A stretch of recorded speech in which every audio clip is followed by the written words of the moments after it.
नमस्कार दोस्तों, मैं मीमांशा आप सभी का स्वागत करती हूँ मास्टरी के इस प्लेटफॉर्म पे। इस वीडियो में हम करंट अफेयर्स देखेंगे जो बहुत इंपॉर्टेंट होते हैं किसी भी गवर्नमेंट एग्जाम को क्रैक करने के लिए। इस वीडियो में हम मेजरली फोकस करेंगे इस हफ्ते के करंट अफेयर्स पे, तो इस वीडियो को अंत तक देखें, इसे लाइक शेयर कमेंट भी करें और हमारे चैनल को सब्सक्राइब करें। शुरू करते हैं आत्मनिर्भर भारत अराइज ANIC से, जो नीति आयोग के अटल इनोवेशन मिशन द्वारा लॉन्च किया गया ये नया इनिशिएटिव है। अटल इनोवेशन मिशन क्या है? अटल इनोवेशन मिशन वो पार्ट है नीति आयोग का जो फोकस करता है पूरे इंडिया के जितने भी इनोवेशंस होते हैं और एंटरप्रेन्योरशिप्स होते हैं उनकी ग्रोथ पे। इसके हेडक्वार्टर नई दिल्ली में है, न्यू दिल्ली में है। अब जान लेते हैं कि आत्मनिर्भर भारत अराइज ANIC क्या है। आत्मनिर्भर भारत अराइज ANIC की फुल फॉर्म है Atal new India challenge in applied research and innovation for medium and small enterprises. Atmanirbhar Bharat arise ANIC शुरू किया गया है मोदी जी की दी गई आत्मनिर्भर भारत की नींव पर। ये मेजरली फोकस करता है मीडियम और स्मॉल एंटरप्राइजेस की रिसर्च पे और इनोवेशन पे। इसका मेजर एरिया ऑफ वर्क है MSMEs। MSMEs क्या होते हैं? Micro, small and medium enterprises and startups. ये ऐसे एंटरप्राइजेस और स्टार्टअप्स होते हैं जिनको प्राइवेट सेक्टर फंड नहीं करता। इसलिए गवर्नमेंट ने ये डिसाइड करा है कि ये इन MSMEs और स्टार्टअप्स को फंड करेंगे 50 लाख रुपए तक, ताकि ये इन्हें आगे बढ़ाएं और इंडिया को भी आत्मनिर्भर करें। यह mission ISRO, Indian Space Research Organisation के साथ 4 और मंत्रालय फैसिलिटेट करेंगे। ये 4 मंत्रालय कौन कौन से हैं? Ministry of defence, ministry of housing and urban affairs, ministry of food processing industries और ministry of health and family welfare. यह 5 सेक्टर इस मिशन के जितने भी इंपॉर्टेंट चीजें हैं और फंडिंग है उनको देखेंगे।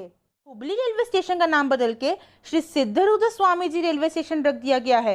क्या आप जानते हैं हुबली कर्नाटका का एक बहुत ही ज्यादा प्रसिद्ध धार्मिक स्थल है, क्योंकि यहाँ पे श्री सिद्धरूढ़ स्वामी जी की समाधि है, इसलिए इस स्टेशन का नाम श्री सिद्धरूढ़ स्वामी जी के नाम पे रखा गया है।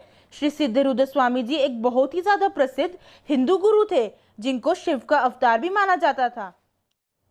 कर्नाटका गवर्नमेंट ने मिनिस्ट्री ऑफ होम अफेयर्स के पास हुबली रेलवे स्टेशन का नाम बदलने की बहुत टाइम से अपील कर रखी थी और आखिरकार 9 सितंबर 2020 में मिनिस्ट्री ऑफ होम अफेयर्स ने ये अप्रूवल दे दिया और अब हुबली रेलवे स्टेशन का नाम बदल के श्री सिद्धरूढ़ स्वामी जी रेलवे स्टेशन रख दिया गया है। अब हम इस एग्रीमेंट के बारे में जानेंगे जो साइन हुआ है armed forces of India and self defence forces of Japan के बीच में। इसका नाम है acquisition and cross serving agreement. आगे बढ़ने से पहले जापान की कैपिटल और वहां के प्राइम मिनिस्टर का नाम अगर आप जानते हैं तो कमेंट सेक्शन में बताएं।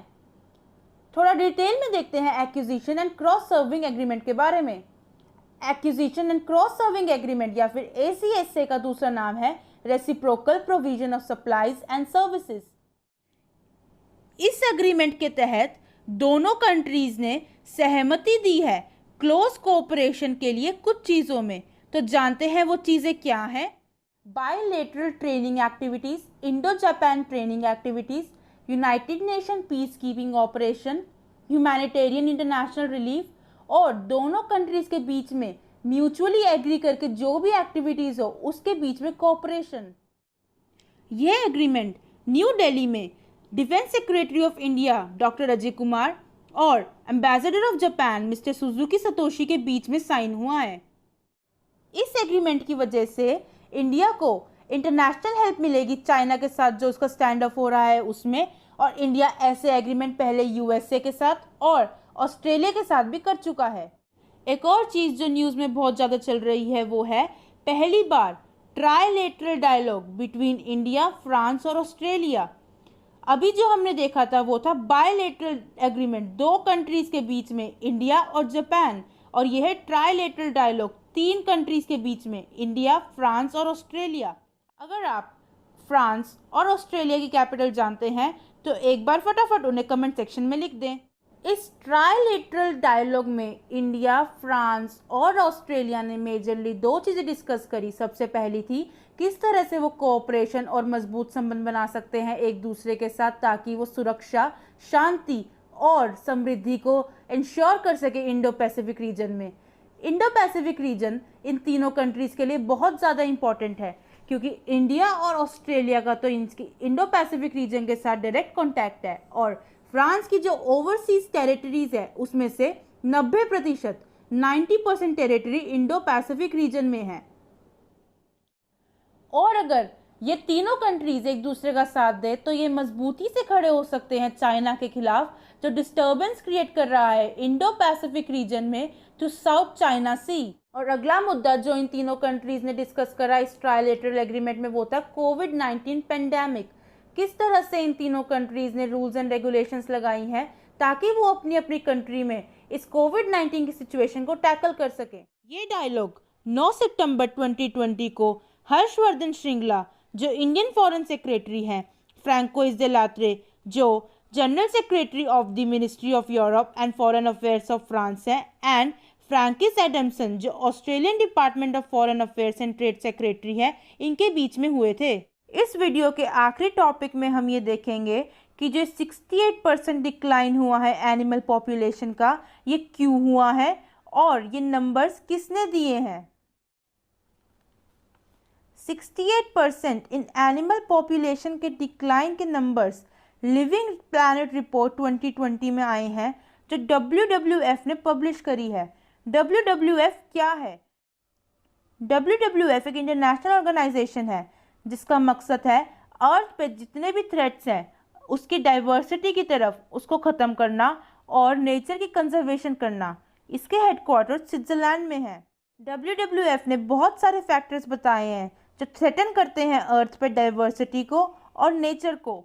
ये फैक्टर्स हैं लैंड और सी के यूज़ में बदलाव आना, ओवर एक्सप्लॉयटेशन ऑफ स्पीसीज़, जो स्पीसीज़ ह्यूमंस के लिए ज़रूरी होती है उनका शोषण होना जिसकी वजह से फूड चेन में डिस्टर्बेंस हो जाती है, और जो बड़े बड़े एनिमल्स होते हैं उनके लिए खाना ख़त्म हो जाता है और वो स्टारवेशन के चक्कर में मर जाते हैं। क्लाइमेट में चेंज होना, ग्लोबल वार्मिंग की वजह से जो क्लाइमेट चेंज हो रहा है उससे भी वो भी एक बहुत बड़ा फैक्टर है। डिग्रेडेशन, जो ह्यूमंस डिग्रेड करते हैं एनवायरनमेंट को जैसे कि डिफॉरेस्टेशन करके, वो भी एक बहुत बड़ा फैक्टर है। और पोल्यूशन जो बहुत ही ज़्यादा बड़ा फैक्टर है हमारे एनवायरनमेंट की डिग्रेडेशन के लिए। इससे हमारा एनवायरनमेंट इतना ज़्यादा गंदा हो जाता है और टॉक्सिक हो जाता है कि एनिमल्स इसमें सही से रह ही नहीं पाते। इसलिए इंडिविजुअल लेवल पे आप ज़्यादा से ज़्यादा पेड़ उगाएं और जितना कम हो सके उतना पोल्यूशन फैलाएं। अगर आपको ये वीडियो पसंद आई हो तो इसे लाइक शेयर कमेंट करें और हमारे चैनल को भी सब्सक्राइब करें।